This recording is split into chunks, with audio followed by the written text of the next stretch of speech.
privilège d'être avec les trois membres de Less Toches. Yeah. Le privilège J'aimais est... beaucoup votre performance. J'ai dansé beaucoup, hein. Waouh, waouh. Oui, on essayait de pas trop regarder pour pas être très nerveux.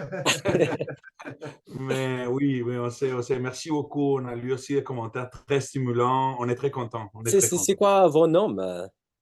Alors, moi, je suis Danny. Je suis à la percussion. Moi, c'est Jacob. Je suis dans la voix et dans la guacharaca. Moi, je suis John. Je joue l'accordéon. Ouais. Nice. Donc, vous venez tous de différents endroits d'Amérique latine. Comment vous êtes-vous trouvés? How did you find each other? You know, Cuéntale tú, Kevin. En anglais ou en français, c'est... as you wish. Okay. Well, I first met John Gonzalez at a party, and we were both jamming. And it just happened that he had brought his accordion, and I had brought my instrument, my guiro, my guacharaca, and then we improvised a song together. And then we were like, oh, maybe there's something that could work here, because it seems like we were connecting musically, emotionally. And then he said, well, whenever you want to jam, we can jam. And then a friend wanted to do a private event at his house, and I told him, they're looking for musicians for a private event. They want people to dance, and they want people to have fun. Right. And he said, well, let me check if I can find a bass player and a percussionist. And the percussionist was Danny, and the bass player is the bassist we have now, who is Lucas. And that's how it all started. And then we had that first gig, and then we just never stopped after that. Right. And so it was kind of Latin groove music. There's like all kinds of styles. You guys all know these kinds of different subgenres and how to work with them. Well, I would say that the core of it has always been cumbia. Okay. The core of it, right? But through our journey, we have tried to incorporate other styles and other genres, such as bolero, or such as vallenato, which is also another genre from northern Colombia. We have a Cuban percussionist. The second percussionist right. is a Cuban, so he adds a little bit of a Cuban flavor to it. And we also sing in French. He plays so well, huh? He plays so well. He's amazing. So it was so nice that the bass player was from Argentina. Right. Jacob is from Mexico. Right. We both are from Colombia, from a region where the music of accordion is very popular. So we realized that those countries where cumbia grew up very fast and is very so we had something, and we felt the groove, like the party was wild at the beginning. We are still playing everywhere and very spontaneous, always looking for places where they want to listen to us, no matter if we play 1 or 2 or 3 times in a week. So it has been 2 years. I'm from Cali, Colombia, but all my family is from Bucaramanga. John is also from that region of Colombia in the mountains where accordion music is super popular. So yeah, we started the party. We put the name of Less Toches because it's a word from that region. It's a bird, but it also means something like clumsy or funny. So, and then we added the Less Toches, because it can be a negative word sometimes. It's like something related to not being very precise. So Less Toches a little unprecise. So we're saying we are Less Toches. We are better. Yeah. Well, one thing I noticed, I mean, maybe I don't know too much about cumbia, actually. I would love to hear actually how you explain it, but it's not there was only one kind of melodic chordal instrument, you know? I mean, sometimes you were playing the flutes or I don't know exactly what you did. And I was like, so it's really about the groove, huh? Everyone's really just in the trance, you know? Yeah. So the format is built around accordion, but let's say in cumbia format, earlier times, it was mostly flute.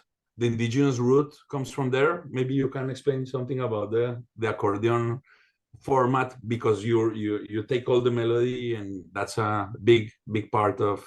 Yeah, at the beginning of the concept, use the instruments that you saw, the güiro.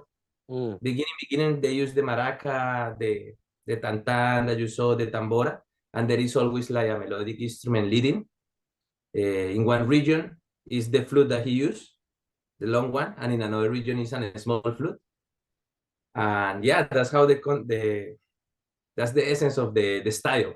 Right. After the accordion enter and the clarinet enter, and yeah. And so we have had. Are you playing composition?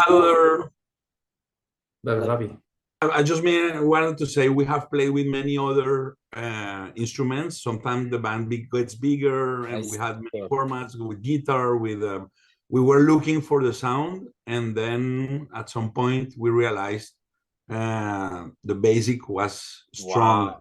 And I think I agree. You know, because during the performance, I was wondering, you know, maybe with some piano or some guitar, what would it sound like? You know, and actually, there's something so raw about just the accordion, you know, that was like it's more powerful, more, you know, it's like a spell or something, you know.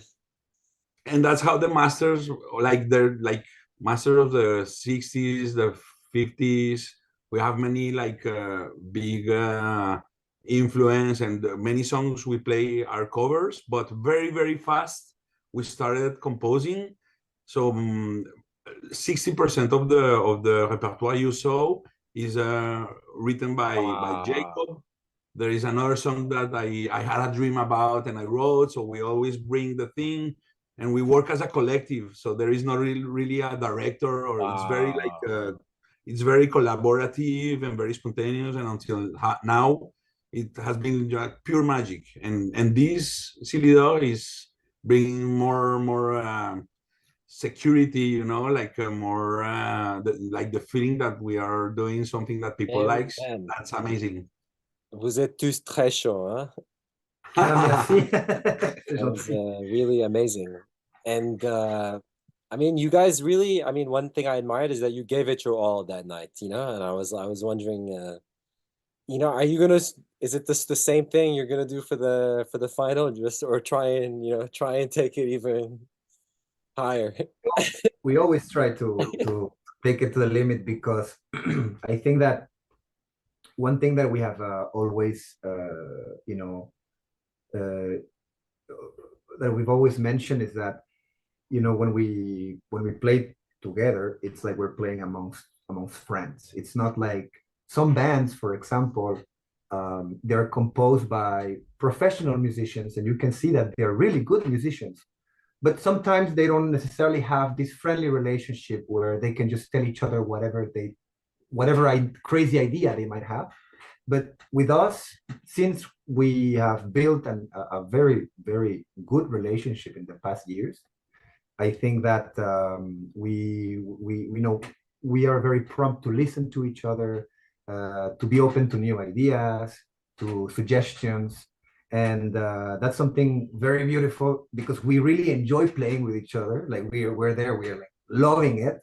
And of course, when we see that people are dancing and we see that people are moving like that, it's even more contagious. And we're just like, okay, fantastic. If they're having a good time, we're already having a good time. So it can't go any worse. That's why I wonder how, you know, what the rehearsals must look like. How you even practice these music without just going to a trance for like 30 minutes, you know. And then, anytime you want, you can come and check it out. Honestly, I'm gonna take you up on that, huh? Don't even joke around. Okay. We normally do it on Tuesday nights, so you can come on a Tuesday night. Okay. I'll send you a message about that, actually. Well, we're very excited for tomorrow. We wish you guys all the best. It's going to be an amazing show no matter what. And hope this band just keeps going no matter what, you know. Thank you so much. Thank you so much. Thank you.